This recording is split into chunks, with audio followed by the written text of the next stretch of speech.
Hi hello welcome back to SR food blog. అట్లాగే ఇవాళ కూడా మరో కొత్త రెసిపీతో మీ ముందుకు వచ్చాను. ఇది అరబ్ కంట్రీస్ లో చాలా ఫేమస్ స్వీట్ డెజర్ట్. అదేనండి మనం చేయబోయే రెసిపీ నేమ్ వచ్చి కునాఫా. ఇంతకీ ఈ రెసిపీని ఎలా ప్రిపేర్ చేయాలో తెలుసుకుందాం పదండి. ఫస్ట్ ఒక కడాయి పెట్టుకొని అందులో 30 ml నెయ్యి అండ్ 30 ml బటర్ని యాడ్ చేసుకోవాలి. అలా యాడ్ చేసుకున్న దాన్ని బాగా మెల్ట్ చేసుకోవాలి. నెక్స్ట్ 200 grams సన్న సేమియాని క్రష్ చేసుకోవాలి బాగా.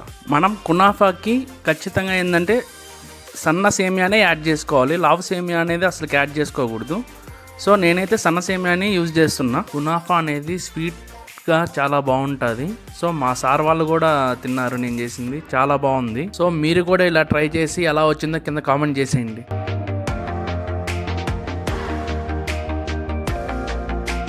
సో చూడండి, ఈ విధంగా మనం అనేది బాగా క్రష్ చేసుకోవాలి. క్రష్ చేసుకున్న తర్వాత మనం ఏదైతే మెల్ట్ చేసుకున్నాం కదా గీ అండ్ బటర్, అది మొత్తం దీనిపైన అప్లై చేసుకోవాలి. ఇలా అప్లై చేసుకున్న తర్వాత వీటిని బాగా మిక్స్ చేసుకోవాలి, అంటే బాగా కలుపుకోవాలి. సో చూడండి నేను ఎలా కలుపుతున్నాను. సో ఇలా బాగా కలుపుకున్న తర్వాత ఒక సైడ్కి పెట్టేసుకోవాలి. నెక్స్ట్ అనేది మనం షుగర్ సిరప్ అనేది ప్రిపేర్ చేసుకోవాలి. షుగర్ సిరప్ కోసం మనం ఖచ్చితంగా 1 కప్పు షుగర్ని యాడ్ చేసుకోవాలి. నెక్స్ట్ ఇందులోనే కొంచెం వాటర్ అనేది యాడ్ చేసుకోవాలి. సో వాటర్ యాడ్ చేసుకున్న తర్వాత షుగర్ అనేది బాగా మెల్ట్ అవ్వాలి. అలా మెల్ట్ అయిన తర్వాత ఏంటంటే మనం స్టవ్ ఆఫ్ చేస్తున్నాం అనే ముందు ఏంటంటే హనీ అనేది యాడ్ చేసుకోవాలి. మనకి షుగర్ సిరప్ అనేది థిక్గా కాకుండా కొంచెం వాటరీగా అనేది ఉండాలి. సో చూడండి మనకి ఫైనల్లీ షుగర్ సిరప్ అనేది రెడీ అయిపోయింది. నెక్స్ట్ మనం చీజ్ కస్టర్డ్ని ప్రిపేర్ చేసుకోవాలి. దీనికోసం 200 ml మిల్క్ అండ్ ఇందులోనే 2 tablespoon కార్న్ఫ్లోర్ అనేది యాడ్ చేసుకోవాలి. కార్న్ఫ్లోర్ అనేది ఉండలు లేకుండా బాగా కలుపుకోవాలి.